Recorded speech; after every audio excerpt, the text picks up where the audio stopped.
Welcome back. Photographer Jaime Rojo has been described as sensitive, creative, restless, a perfectionist who cannot stay in the comfort zone. What I most love is that this description comes from his partner in life and work, Fatima Andrade.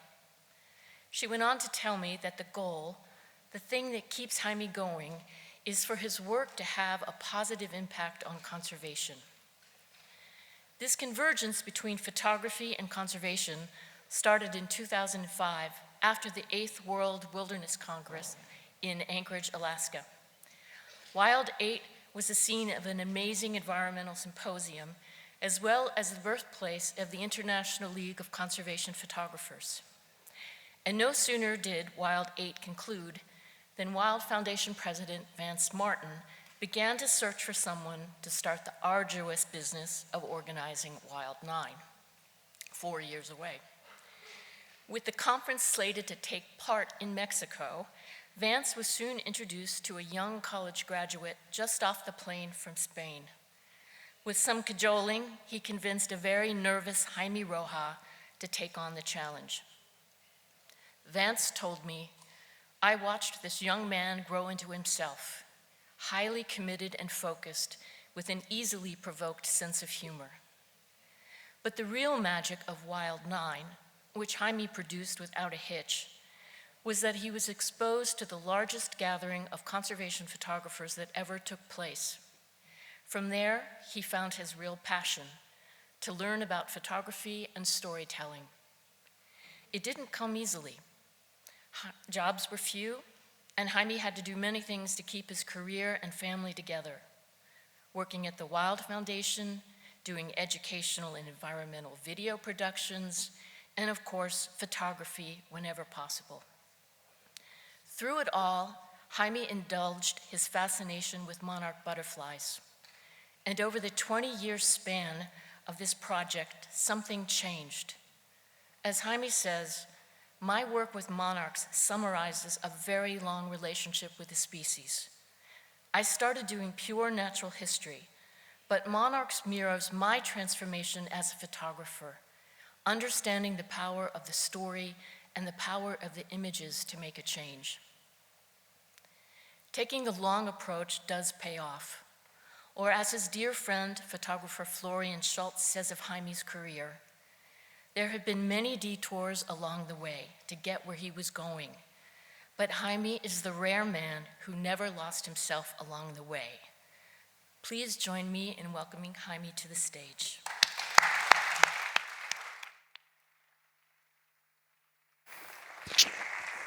Thank you so much. That was beautiful. Thank you so much, Kathy. Ooh, that was really nice. Thank you. Bueno, thank you everyone for joining us here tonight. I'm super excited to be in the beautiful city of Siena. Luca and the Siena Awards team, you have put together something amazing. Also, Sergio Pizzamit, thank you so much for being a pit bull and locking me in to be here. Many of you know, and for those of you that don't, that I have spent 20 years working with monarchs.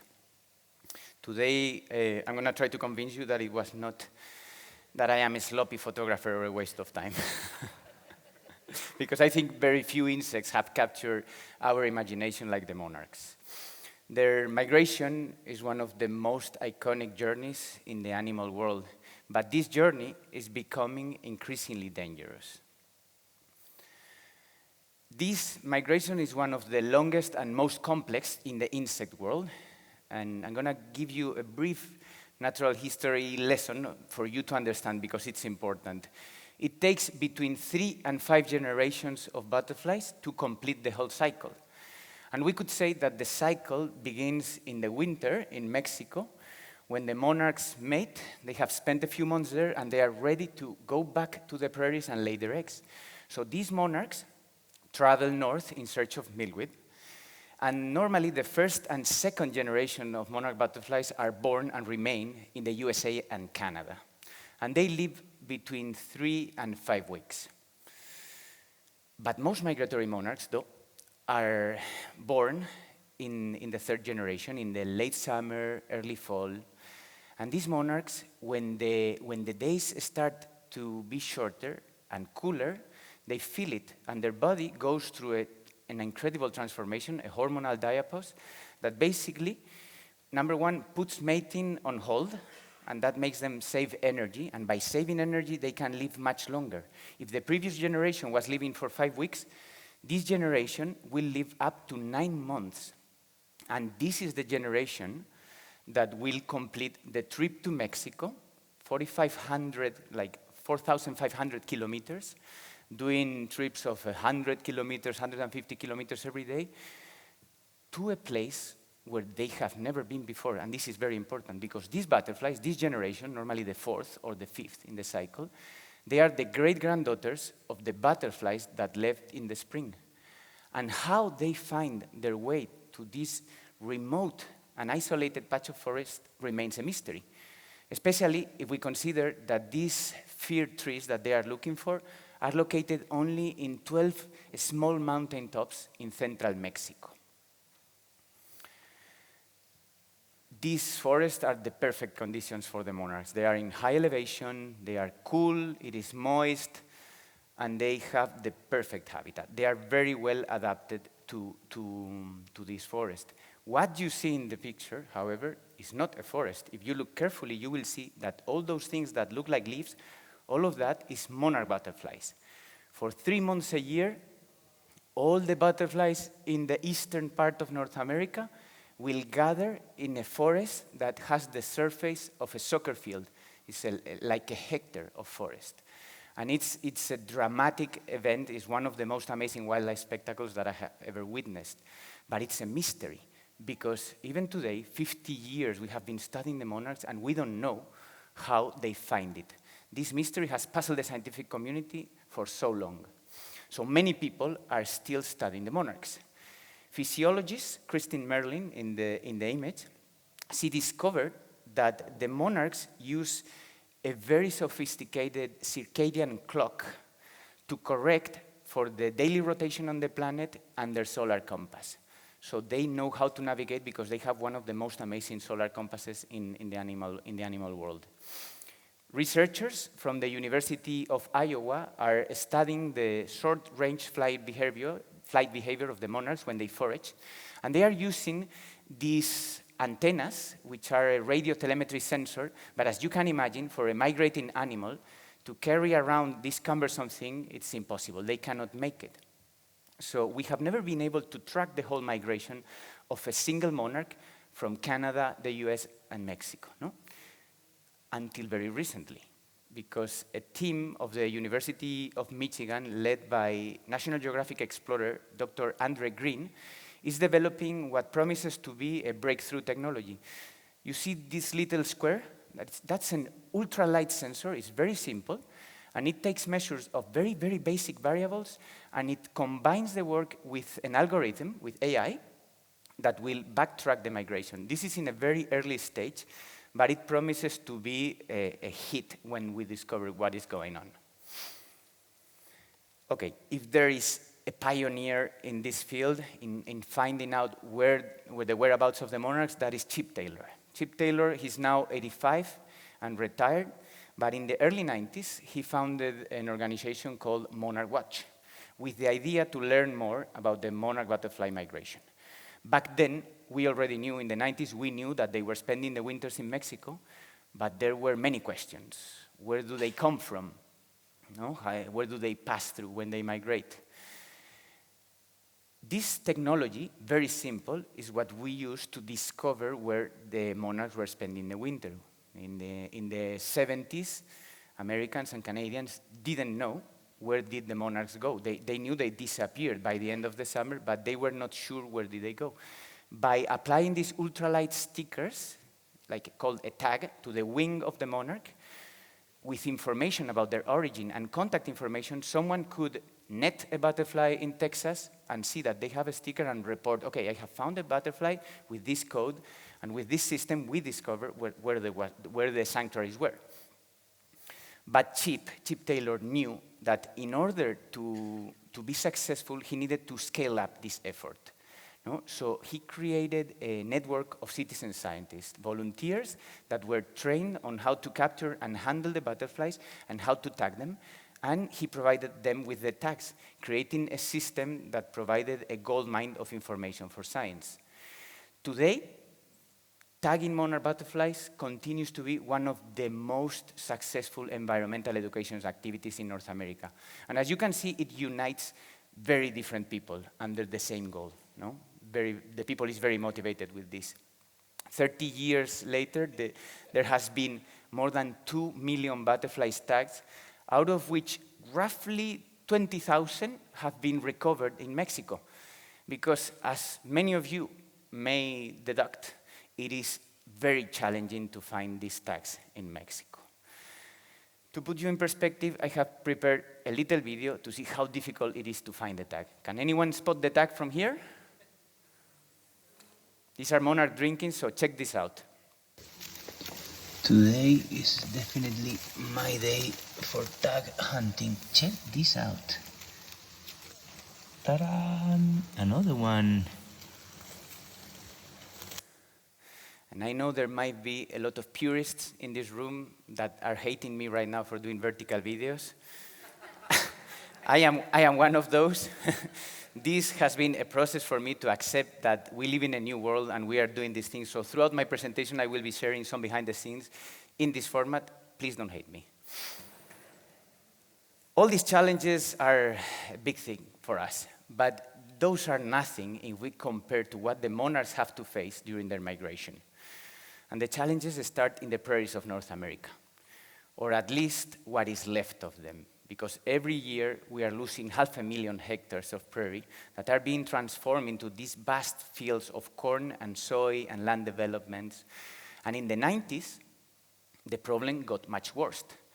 The combined use of wide-spectrum herbicides and genetically modified crops created a new layer of complication. They basically wiped out the native grasses from the fields of the Midwest. And among those native grasses, there was one of extreme importance, and it's called the milkweed. The milkweed, it's a weed. It grows everywhere. It's very resilient. It's everywhere. But with the chemicals, it basically disappeared.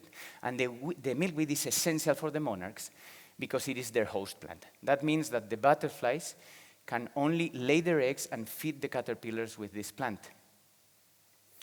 Also, the milkweed is toxic. And by feeding on them, the caterpillars inherit that toxicity, and the butterflies do too, and that becomes their primary line of defense throughout their lives. So the milkweed is very important for the monarchs. The monarch larva monitoring project has volunteers that have been keeping an eye on the eggs and the caterpillars of the monarchs since the 90s. And they discovered that in just 1 decade since the use of this combination of genetically modified crops and herbicides, the milkweed population in the Midwest dropped by 60%. And as a consequence, the monarch population plummeted, and it reduced itself in 80%. So when the data came out, it was very dramatic. But milkweed is important, but so are flowering plants. The monarchs do a very long migration, and it requires a lot of energy, and they have to refuel on the way. And flowering plants are essential during the fall migration. They have to feed, like gas stations for us when we do road trips. But flowers have become very difficult to find in the mosaic that we have turned our prairies into. Light pollution from cities is a threat that I didn't know about, and I discovered by researching for this story. It alters the circadian clocks, and it changes their patterns of sleep and the flight behavior. Sometimes they start to fly at night because there is so much light that they think it's daylight. As they approach what we call the Texas funnel in the southern Texas and northern Mexico, new threats emerge. Roadkill is not talked about much, but it kills 3% of monarchs, roughly, every year. But the monarchs are resilient, and they will endure and eventually will make it to Mexico, where they still have to face some additional threats, like deforestation. What you see here are the ever-expanding avocado plantations that are encroaching the forest of the monarchs, but also they are draining the water from the aquifers and changing the whole system. like the bad news are clear. The monarchs have been on decline for the last 40 years. But there are good news. This story, this migration is such an epic thing that it's very easy to engage the people into action to protect the monarchs. Working with local communities was essential in the early 2000s to curb the deforestation rates in the reserves that are more or less controlled. Here, José Humberto Berlanga from Ejido El Rosario is working on a new reforestation technique that uses nurse plants to provide shade for the Oyamel saplings, and it will ensure a better survival rate in a warming planet. Young indigenous leaders are doing ecological restoration in their native lands within an initiative promoted by the Tribal Alliance for Pollinators, and they bring benefits for monarchs and many other species. Farmers are working with conservationists using high-tech, using drones and algorithms to monitor vast tracts of land in their farms in search of milkweed. That is the importance of milkweed. Everybody is trying to identify where the milkweed is so we can protect it. And the science is very clear. The monarchs are resilient and they will bounce back if we bring back their breeding habitat and if we protect the remaining wintering grounds. And we can do that by planting milkweed in our gardens, by planting native flowers, by avoiding the use of chemicals. So this story is one of those rare cases in which individual actions can actually make a big difference. Big difference. Thousands of citizens along the migratory route are turning their yards into habitat for monarchs and other pollinators. Even big cities play an important part because small parks like this is the Lurie Gardens in downtown Chicago, they offer habitat for feeding for the monarchs. And I have even seen monarchs breeding in suburban Chicago, in the houses, in the garden of the people. So a small pocket of habitat is enough for such a resilient insect. And as you can imagine, in a place like Iowa, where less than 1% of the original prairie remains, everything has turned into a farm, the farmers play a key role in conservation. What you see here are called prairie strips, and those are strips of native grasses that are strategically planted within the corn and soy fields, and they provide habitat for pollinators, yeah, and the monarchs, but they also provide benefits for the farmer because they retain soil, they help with the water, and bring the pollinators to their farm. So it's a win-win. And when I was shooting this image, I had spent a month on assignment on a very, very bad year for the monarchs. The numbers were very low. I had been driving throughout the Midwest trying to find monarchs. I needed to get a photo of mating monarchs, and I had not been able to do it. And I was flying the drone, and from the corner of my eye, I saw some movement, and I couldn't believe my luck, because a pair of monarchs had just perched a few meters away from me in the middle of one of these prairie strips, and they were mating. And I knew that I got the picture because I knew that monarchs mate for 16 hours in the evening. So they cling to each other, and then they stay there for the whole night. So I was able to take a photo that was, in my opinion, very important for the story. It is the offspring of these butterflies that will eventually make it to Mexico and close the circle. In Mexico, they are received in high honors. For the Mazahua people, the indigenous people that live in the forest of the monarchs, these butterflies are the souls of their ancestors. And the Day of the Dead, in early November, honors this tradition. And like every other cultural celebration, of course, the Day of the Dead is constantly evolving, and it has become a very popular celebration. And I don't have any doubt that the monarch is emerging as one of the most dear pop icons of this festivity. So, our dear monarchs have arrived to Mexico, and their life continues in a completely different way. Their life cycle takes them to this cold, quiet place. They are tired, so they huddle together and rest, and they don't do much. They are tired, they are saving their energy. It is now when they are most vulnerable to one of the least expected predators. I have spent the last 10 days doing the same thing in the morning. We are almost there. They are getting so close to the branches I want.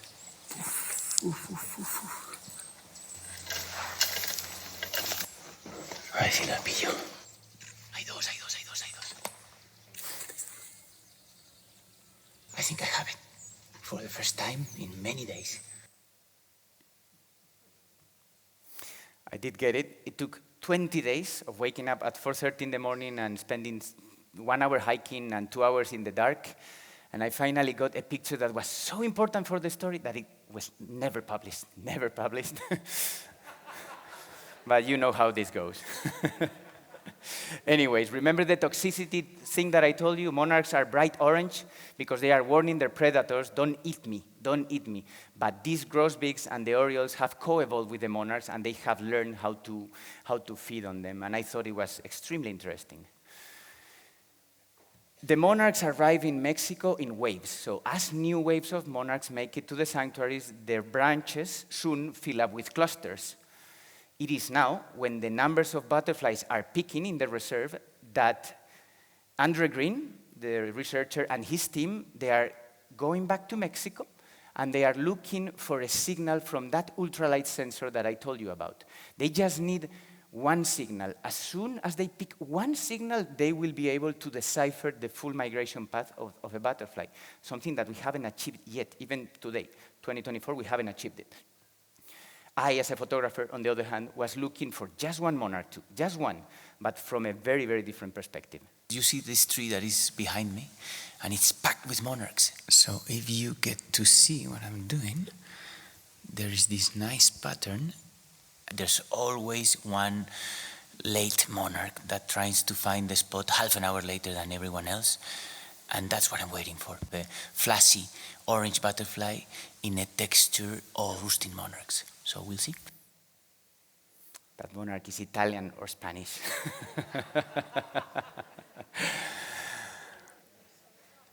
This is a photo that you might have seen already if you have been walking around in Siena. It's, as you can imagine, in 20 years, is something that I have attempted many, many times, because I always think it's important to provide a portrait that connects with the audience. And sometimes it's difficult. And with the monarchs, they act like a superorganism.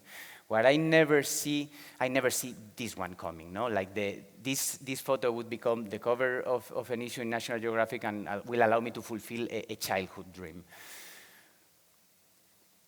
Now, the days are getting warmer in Michoacán, and there is an increase of activity in the monarchs, and they start to hang out in the local pub, which is the stream that runs down the hill, and they drink, and it's amazing. Like, for photographers here in the room, this is probably one of the most beautiful things. If you are focused, something that I am not, and you get in the shot, you can get amazing stuff.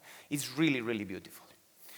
But with this increase of temperature, there's also an increase on the tourism, which is the main economic activity during the winter months for the monarch butterfly sanctuaries. And all these people, they are expecting to see the same thing. Something that we call streaming is when the monarchs are flying over the blue sky and you see this beautiful stream of monarchs flying in one direction. I have been in these places many times, and sometimes it never happens. People travel from far away, and sometimes it never happens. Some days are okay, but one day, because I spent many, many weeks in these sanctuaries, one day I got to witness something really extraordinary. I have been to these reserves so many times, and I have never seen something like what we have encountered today. It's just amazing. You can see the sky is covered in butterflies.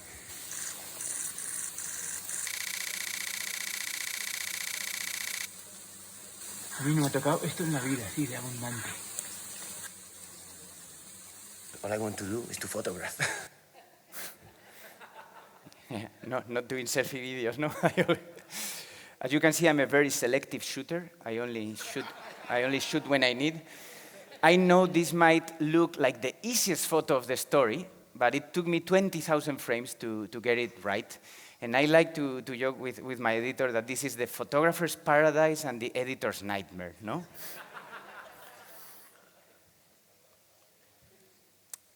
The monarch is a symbol of North America. It's a species that is loved. And in these polarized times, the story of the monarchs can bring unity across borders. It can inspire hope.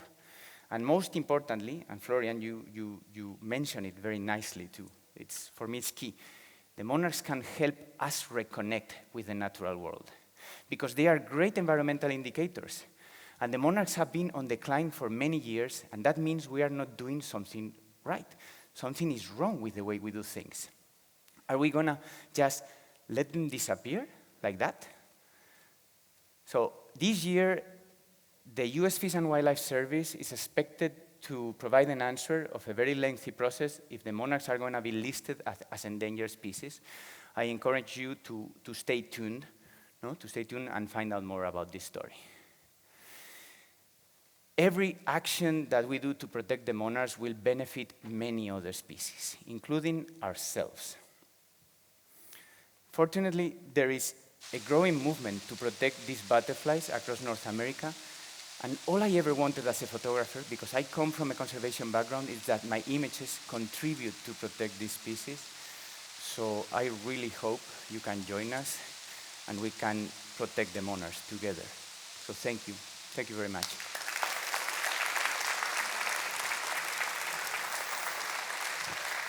Muchas gracias.